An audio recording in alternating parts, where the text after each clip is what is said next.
हाय, आपके साथ मैं हूँ Surabhi Sharma. India TV YouTube channel subscribe करिए, बेल आइकन दबाएं। बंगाल चुनाव को लेकर बीजेपी में हलचल तेज है। इस वक्त दिल्ली में जेपी नड्डा के घर बंगाल बीजेपी कोर ग्रुप की बैठक चल रही है और इस बैठक में गृह मंत्री अमित शाह भी शामिल हैं। इसके अलावा बंगाल बीजेपी प्रभारी कैलाश विजयवर्गीय, बंगाल बीजेपी अध्यक्ष दिलीप घोष और शुभेंदु अधिकारी भी नड्डा के घर में बैठक में शामिल हुए हैं। कोर ग्रुप की बैठक में पहले और दूसरे चरण के चुनाव के लिए उम्मीदवारों के नाम पर मंथन चल रहा है। आज शाम 6 बजे केंद्रीय चुनाव समिति की बैठक होनी है और इस मीटिंग में पीएम मोदी भी शामिल होंगे, जिसमें उम्मीदवारों के नाम पर आखिरी मुहर लगेगी।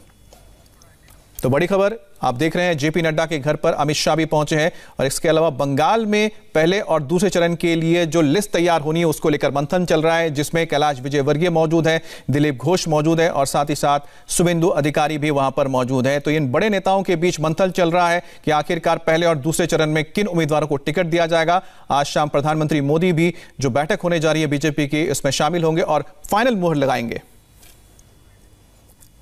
तो बंगाल में चुनाव होने हैं और आपको बता दें कि 27 मार्च को फर्स्ट फेज का जो पोलिंग है वो होने जा रहा है और उससे पहले अब सबसे बड़ी बात होगी कि किस तरह से एक ऐसे लिस्ट तैयार की जाए ताकि जीत की मुहर लग सके उनके उम्मीदवारों पर। कोर ग्रुप की बैठक से पहले कैलाश विजयवर्गीय का बयान आया है। हर सीट पर 3-3 नाम का पैनल होगा। जेपी नड्डा के साथ मीटिंग में एक नाम फाइनल होगा। तो ये एक फॉर्मूला भी तैयार किया गया है। एक हमारे यहाँ प्रक्रिया होती है, पहले जिले के कार्यक्रमों से हमने नाम लिए, फिर कमेटी में हमने चर्चा किया, फिर प्रदेश की चुनाव समिति उसमें हमने पैनल बनाई है 3-3 नामों की। वो लेकर अब राष्ट्रीय अध्यक्ष जी के यहाँ जाएंगे, उनसे चर्चा करेंगे और कोशिश करेंगे कि एक नाम उसमें से निकल जाए। फिर शाम को चुनाव समिति के साथ में वो सारी लिस्ट प्रस्तुत करेंगे। कोशिश करेंगे कि आज हो जाए। सर, अभी जो बैठक हुई उसमें किन किन चरणों को प्राथमिकता में रखा गया? प्रथम चरण के अलावा 2 चरण। बंगाल को लेकर बीजेपी की बैठक चल रही है, जिसमें उम्मीदवारों के नाम पर चर्चा हो रही है। इस बीच सूत्रों के मुताबिक बीजेपी ने तय कर लिया है कि शुभेंदु अधिकारी बंगाल की नंदीग्राम सीट से चुनाव लड़ेंगे। सूत्र बता रहे हैं कि बीजेपी केंद्रीय चुनाव समिति की बैठक के बाद इसका ऐलान हो सकता है। अगर शुभेंदु के नंदीग्राम से लड़ने पर मुहर लगती है तो नंदीग्राम में शुभेंदु अधिकारी बना ममता बनर्जी की टक्कर तय है, क्योंकि ममता ने भी नंदीग्राम से चुनाव लड़ने का ऐलान किया है। और इस वक्त हमारे साथ संवाददाता आनंद प्रकाश पांडे जुड़ गए हैं। आनंद, तो शुभेंदु अधिकारी का नंदीग्राम से चुनाव लड़ना लगभग तय माना जा रहा है।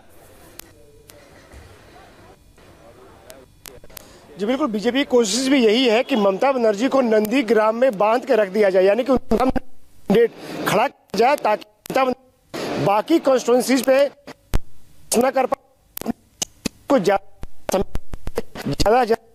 और ऐसे में बीजेपी टिकट देती है। ममता बनर्जी की सारी कमजोरी जानते हैं, टीएमसी का संगठन की जो कमजोरी है वो जानते हैं और यहाँ तक कि अगर वो नंदीग्राम चुनाव लड़ते हैं तो टीएमसी का जो बड़ा काडर है वो ममता के साथ न जाकर शुभेंदु अधिकारी के साथ जाएगा, जिसका फायदा बीजेपी को मिलेगा। और ऐसे में ममता बनर्जी को अच्छी खासी मेहनत करनी पड़ेगी, टीएमसी को अपनी पूरी ताकत नंदीग्राम में झोंकनी पड़ेगी, क्योंकि वहां से ममता चुनाव लड़ेगी। और यही वजह है कि शुभेंदु के नाम पर लगभग बीजेपी ने अपनी सहमति बना ली है कि शुभेंदु को नंदीग्राम चुनाव लड़ाया जाएगा और बाकी सीटों पे भी बीजेपी ऐसे नामों का चयन कर रही है जो चेहरा तो हो ही, लेकिन साथ साथ जिन्होंने ग्राउंड पे काम किया और जिन्होंने टीएमसी के काडर के खिलाफ लड़ाई लड़ी है। और आनंद, एक बात बताइए कि आज जो मीटिंग हो रही है उस मीटिंग में मुकुल रॉय नहीं है, लेकिन शुभेंदु अधिकारी जिन्होंने हाल ही में ज्वाइन किया पार्टी, वो मौजूद है। तो ये क्या बताता है? देखिए, बीजेपी की कोशिश है कि एकजुट चेहरे के साथ चुनाव मैदान में जाए। कल भी देर रात तक बैठक हुई थी, उसमें मुकुल रॉय बताया जा रहा है कि मुकुल रॉय थे उसमें, और हालांकि अभी जो बैठक है उसमें मुकुल रॉय नहीं पहुंचे हैं, लेकिन बाकी जो बड़े नेता हैं जेपी नड्डा के अलावा गृह मंत्री अमित शाह है, दिलीप घोष है, राहुल सिन्हा है, कैलाश विजयवर्गीय है, शुभेंदु अधिकारी भी इस बैठक में मौजूद है।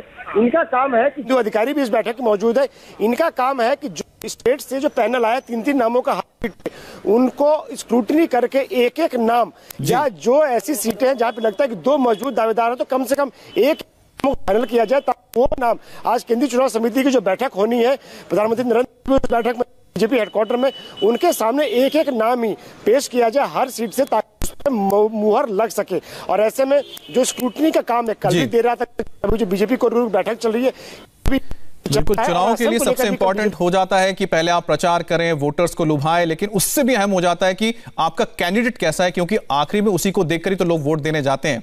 बंगाल के लिए बीजेपी की लिस्ट पर मंथन हो रहा है। उससे पहले दिलीप घोष ने फिर दावा किया है कि बीजेपी 200 से ज्यादा सीटें जीतेगी। 200 के नीचे नहीं है, आगे ही जाएगा।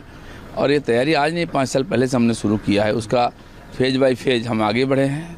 लोकसभा चुनाव में उसका नतीजा सबको पता चला कि क्या होने वाला है, और 19 में हाफ और 21 में साफ का जो स्लोगान था उसी तरह हम बढ़ रहे हैं। उन्हें लगता थोड़ा सा भारी है क्योंकि सामने ममता बनर्जी। इतने प्रदेश जीत लिया बंगाल में बिना चेहरे के, तो बंगाल नहीं जीत पाएंगे। हमारी पद्धति है, हमारे सेंट्रल जो पार्लियामेंट्री बोर्ड है वहाँ आता है, वहाँ से घोषणा होता है। वो प्रक्रिया में हम हैं।